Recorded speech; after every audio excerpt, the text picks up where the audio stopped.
আমার অবস্থান এখন ভালাইপুরে। হ্যাঁ বন্ধুরা, ভালাইপুরের কমলা বাগানে। এটা ঝিনাইদহ জেলার মহেশপুর থানাধীন ভালাইপুর গ্রাম। এই গ্রামের রাস্তা দিয়ে যে সময় আমি যাচ্ছি আমার চোখে পড়ে এই কমলা বাগানটি। বাগানের দৃশ্য দেখে খুবই ভালো লাগলো এবং মনটা ভরে উঠলো, এই জন্য আপনাদের দেখানোর চেষ্টা করছি। এই কমলা গাছগুলোর বয়স 4 বছর। এখান থেকে আমি জানতে পারলাম যে এই কমলা লেবুর চাষ করে খরচ খরচা বাদ দিয়ে ওনারা বছরে প্রায় ভালোই লাভবান হন। এই অঞ্চলের লোক অধিকাংশ ড্রাগন এবং কমলা চাষি, অধিকাংশই কৃষক। দেখেন এই 4 বছর বয়সের কারণে গাছগুলো অনেক উঁচু হয়ে গেছে।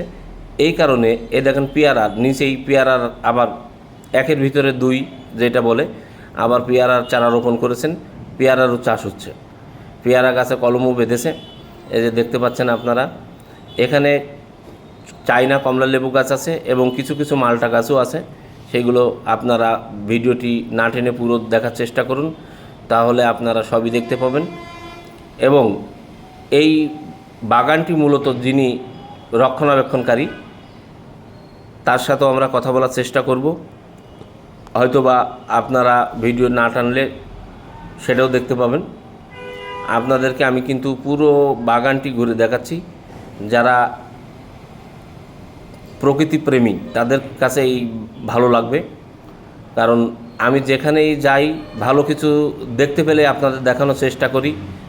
তারই অংশ বিশেষ আজকের এই কমলা বাগানের দৃশ্য আপনাদেরকে দেখানোর চেষ্টা করছি।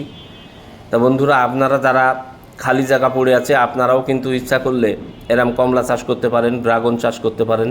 তাহলে পরিবেশের ভারসাম্য রক্ষা হবে এবং আপনিও আর্থিকভাবে লাভবান হবেন। তা যাই হোক, দেখতে থাকুন আমাদের ভিডিও। এই যে দেখেন কিভাবে পরিচর্যা করছে। আসলে পরিচর্যা ছাড়া কোনো কিছুই সম্ভব নয়। বাগানটি দেখে কি বলবো, মনটা জুড়িয়ে গেল। এই যে আপনাদেরকে আমি কিন্তু বারবার থোকায় থোকায় লেবু দেখানোর চেষ্টা করছি। আপনারা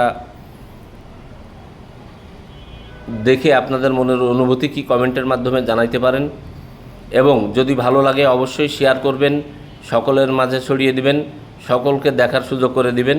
এবং এই এলাকায় যদি আসেন তাহলে অবশ্যই এই বাগান থেকে একটু ঘুরে যাবেন, দেখবেন আপনাদের মনটা ভালো হয়ে যাবে। তবে আমার আরও ভালো লাগতো যদি কমলা পাকার সময়ে যেতাম, গাছের থেকে পাকা কমলা ছিঁড়ে খাওয়ার আলাদা একটি স্বাদ, সেইটা পাই নাই। তো যাই হোক, আমরা এখন সরাসরি ইনার রক্ষণাবেক্ষণকারীর মুখ থেকে কিছু কথা শুনব। ভাই ওয়ালাইকুম আসসালাম। ভাই আপনার নাম আর এটা একটু বলেন তো ভাই। আমার নাম মোহাম্মদ আনারুল ইসলাম। ও, এই বাগান কি আপনার চাচার? চাচার। ও, এই গ্রামের নাম কি? এই গ্রাম ভালাইপুর। ভালাইপুর মহেশপুরের ভিতরে না? মহেশপুর। ও, তা এখানে আপনাদের এই কমলা লেবু কতদিন ধরে চাষ করছেন? বছর চারিকে আছে। 4 বছর। 4 বছর। লাভ কেমন হয় বছরে? লাভ ওই সীমিত চাষবাস দিয়ে দেখা আছে যে 1050 থাকে। কতটুকু জায়গায়? এদের জায়গা আছে 2 বিঘা। 2 বিঘার উপরে, মানে খরচ খরচা বাদ দিয়ে 50,000 থাকে পার সিজনে। ও, তা আপনারা তো দেখছি যে গাছগুলো বড় হয়ে গেছে, এর ভিতরে আবার পেয়ারা গাছও লাগিয়েছেন। এখন ফাঁকা না ফেলেছে তো আর। ও, ফেলে তো আছে, পেয়ারা গাছও লাগিয়েছেন না? এর ভিতরে এই চাইনা কমলা এইগুলো খেতে কিরাম? সুস্বাদু? খুব সুস্বাদু। তা যাই হোক, আমরা এই পাশ দিয়ে যাচ্ছিলাম, এই দেখে ভালো লাগলো, এই কারণে আসলাম। তা ভাই ভালো থাকেন। আচ্ছা, আচ্ছা, ধন্যবাদ আপনাকে।